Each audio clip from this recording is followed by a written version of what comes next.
Welcome to our channel மாணவனாசிரியர். இந்த இடம் நம்ம என்னோட பார்க்க போகிறோன்னு பார்த்தீங்கன்னா, நடப்பு கல்வியாண்டில் பொதுத் தேர்வு எழுதக்கூடிய 10, 11, 12ஆம் வகுப்பு மாணவர்களுக்கான அந்த விடைத்தாள் தயாரிக்கும் முறை ஆன்சர் ஸ்கிரிப்ட் ரிலேட்டடாக பார்த்தீங்கன்னா ஒரு அப்டேட் கொடுத்துருக்காங்க.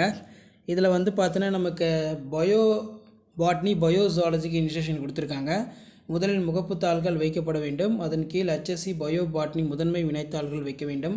அதன் கீழ் பாட்னி பாடத்திற்கென பயன்படுத்தி கொள்ள வேண்டிய கோடிடப்படாத வகையில் 4 பக்கங்கள் கொண்ட ஒரே ஒரு கூடுதல் தாள் விடைத்தாள் மட்டும் வைக்கப்பட வேண்டும். அதன் கீழ் HSC பயோஜுவாலஜி முதன்மை விடைத்தாள்கள் வைக்கப்பட வேண்டும். ஸோ இந்த மாதிரி தான் வச்சு பார்த்தீங்கன்னா பப்ளிக் எக்ஸாமினேஷனுக்கான அந்த ஆன்சர் ஸ்கிரிப்ட் பேப்பர் பார்த்தீங்கன்னா ஸ்டிச் பண்ணுறதுக்கு ஸ்டார்ட் பண்ணிட்டாங்க. ஸோ அக்கௌண்ட்ஸுக்கு என்ன பண்ணணும் அந்த மாதிரிலாம் எல்லாம் கொடுத்துருக்காங்க.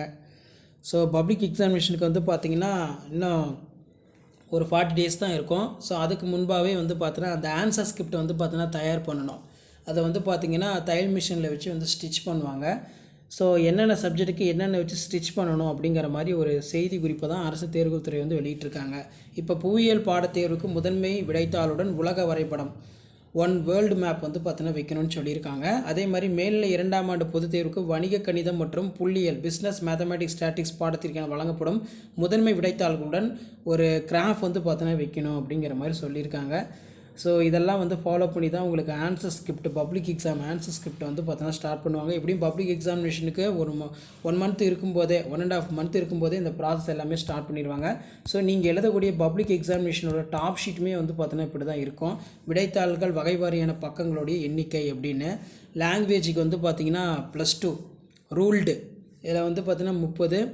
HSC botany additional sheet unruled இப்போ எப்படி இருக்குன்னு கொடுத்துருக்காங்க. Stitch together accountancy 30. இதில் 1 to 4 unruled, 15 to 30 account sheet இருக்கும். HSC அதர்ஸ்க்கு பார்த்தீங்கன்னா 13 அன்ரூல்டு. ஸோ இந்த மாதிரி தான் பார்த்தீங்கன்னா ஆன்சர் ஸ்கிரிப்ட் எல்லாமே பார்த்தீங்கன்னா உங்களுக்கு இருக்கும். கூடுதல் விடைத்தாள் பற்றி விவரம் அப்படிங்கிற மாதிரி கொடுத்துருக்காங்க. மேஃபு கிராஃப்லாம் யாருக்கு ஸ்டாட்டிக்ஸ் இருக்கும் 2 கிராஃப் ஷீட்டு, பிஸ்னஸ் மேத்தமேட்டிக்ஸுக்கு 1 கிராஃப் ஷீட் இருக்கும். ஹிஸ்ட்ரிக்கு 1 இந்தியா மேப்பு, 1 வேர்ல்டு மேப்பு, ஜாகிரபிக்கு 1 வேர்ல்டு மேப்பு. ஸோ இதில் கீழே பார்த்திங்கன்னா நீங்கள் பப்ளிக் எக்ஸாமினேஷன் எழுதக்கூடிய ஆன்சர் ஸ்கிரிப்ட் பார்த்தீங்கன்னா இப்படி தான் இருக்கும். இதுவுமே வச்சு தையல் மிஷினில் பார்த்தீங்கன்னா ஸ்டிச் பண்ணுவாங்க. பண்டில் நம்பரு, பேக்கெட்டு, வினா வரி எவ்வளோ மார்க் வாங்கியிருக்கீங்க, பக்கம் வரி எவ்வளோ மார்க் வாங்கியிருக்கீங்கன்னு சொல்லி இந்த மாதிரி தான் பார்த்தீங்கன்னா உங்களுக்கு நீங்கள் எழுதக்கூடிய பப்ளிக் எக்ஸாம் ஆன்சர் ஸ்கிரிப்ட் இப்படி தான் இருக்கும். ஸோ வீடியோ இன்ஃபர்மேட்டிவாக இருந்தால் ஃப்ரெண்ட்ஸுக்கு ஷேர் பண்ணுங்கள். மாணவனாசிரியர் யூடியூப் சேனல் சப்ஸ்கிரைப் பண்ணுங்கள். உடனுக்குடன் அப்டேட் தெரிஞ்சுக்கிறதுக்கு மறக்காத நம்ம வாட்ஸ்அப் குரூப், டெலகிராம் குரூப்பில் ஜாயின் பண்ணுங்கள். கீழே டிஸ்கிரிப்ஷன் லிங்க் இருக்குது. பப்ளிக் எக்ஸாமினேஷனுக்கு ரிலேட்டட் நிறைய அப்டேட்டை தொடர்ந்து கொடுத்துக்கிட்டே இருக்கோம். மறக்காத நம்ம சேனலை சப்ஸ்கிரைப் பண்ணி ஃபாலோ பண்ணுங்கள். உங்களுக்கான அப்டேட்லாம் தொடர்ந்து கொடுத்துக்கிட்டே தான் இருப்போம். தேங்க்யூ.